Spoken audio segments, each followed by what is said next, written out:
The FIFA World Cup is here. Fans are already filled with so much excitement. We saw so many people watching the first match of watch parties today, including a big one at Clyde Warren Park.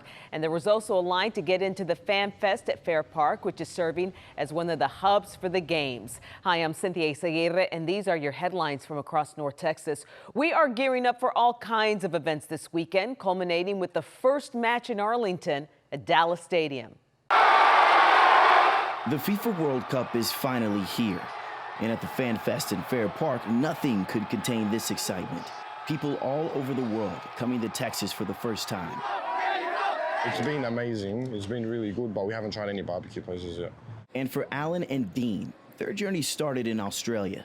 You see, they're headed to Toronto for matches, but they made sure to make a stop here in North Texas. Every person we speak to says, listen, if there's a place to go, Terry Black's is the place. But before any more soccer talk, Brisket's definitely what I'm excited about. you gotta try the brisket first. One of the best feeds I've had in my life. For Alan, a professional soccer player in Australia, the World Cup is more than just a tournament. Bring everyone from around the world to one place at the same time is amazing. It's a chance to connect with people from all over the world through a shared love of the game.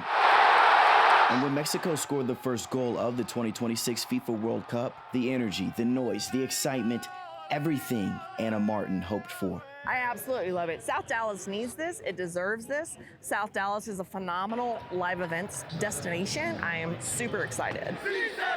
Organizers say the Fan Fest is expected to welcome more than 35,000 visitors a day over the next several weeks, bringing the world to North Texas. And for these two from the land down under, the memories won't just be about soccer. It'll be about meeting people and their first taste of Texas. In Dallas, I'm Richard Solomon. Gotta love our Mexico fans here in Texas. Well, we are about 5 months out from Election Day, and one Democrat is trying to leverage the World Cup to pull in voters. Senate candidate James Tallarico has spent more than $800,000 on ads that'll air in Spanish attacking Texas Attorney General Ken Paxton. The ads will run on Telemundo during World Cup matches, and this is why, according to Vote Hub, Latino votes cast 1 out of every 4 ballots in the 2024 election. And Tallarico thinks they could swing the Senate race this fall. Texas A&M has one of the latest polls showing Paxton and Tallarico fairly even. Karmelo Anthony is now in the custody of Texas DPS and being held at a detention center near Navasota outside College Station. This is the new mugshot taken after he was transferred from the Collin County Jail. On Tuesday, he was convicted of murder for killing Austin Metcalf and sentenced to 35 years in prison.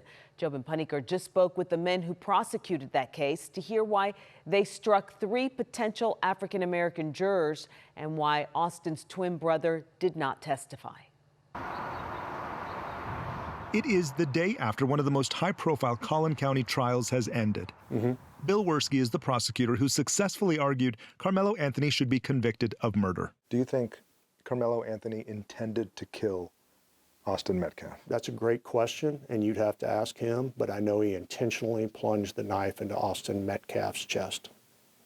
The state put on 21 witnesses, 3 days of testimony, but there were 2 people we did not hear from. He's like, make me move. Bill tells us they did not want to put Austin Metcalf's twin brother, Hunter, on the stand because it would be traumatizing. We were actually looking forward to see what Karmelo Anthony would have to say, and unfortunately, he chose not to talk. There was plenty of talking outside, plenty of outside noise, literally. We asked if the state prepared for the outside narratives to creep inside the courtroom. We talked about race because other people were talking about race, but from day one, this case was never about race. The state argued for murder, and a jury agreed. Karmelo Anthony got a 35-year sentence. The defense had manslaughter included for the jury to consider, even a lighter sentence under the sudden passion defense raised during the punishment phase.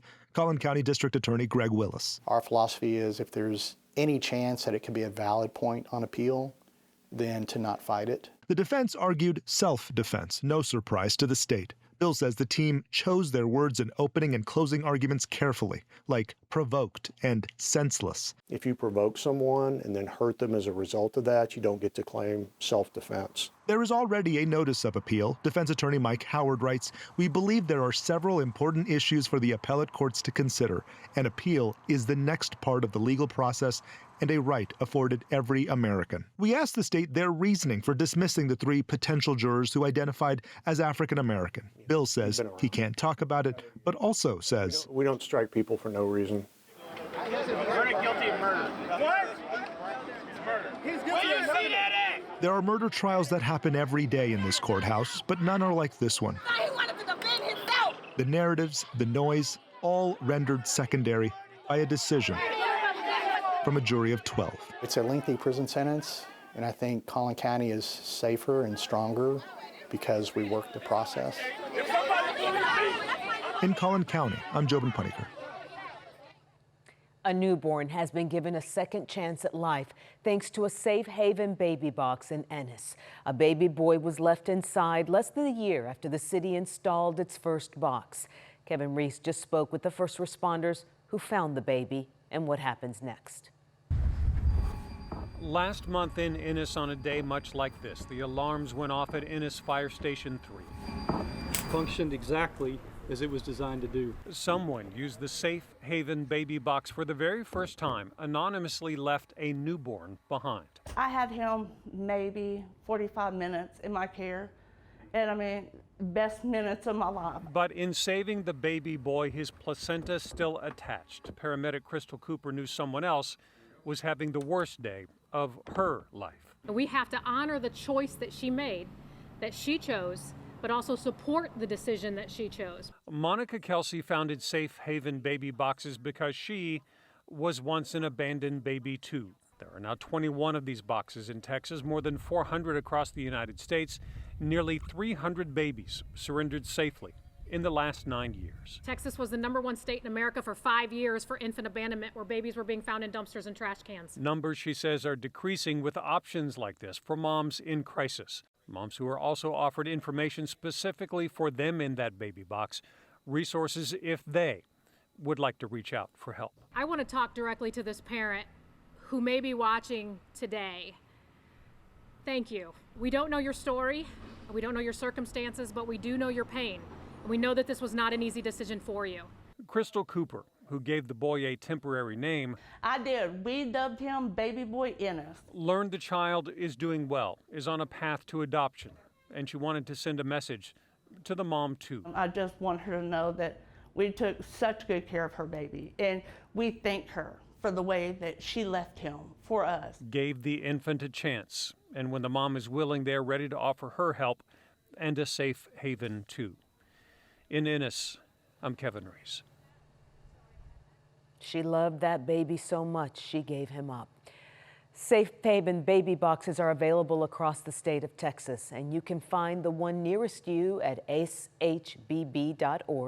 It is legal to surrender a baby up to 60 days old at one of these boxes and completely anonymous. And those are your headlines from North Texas.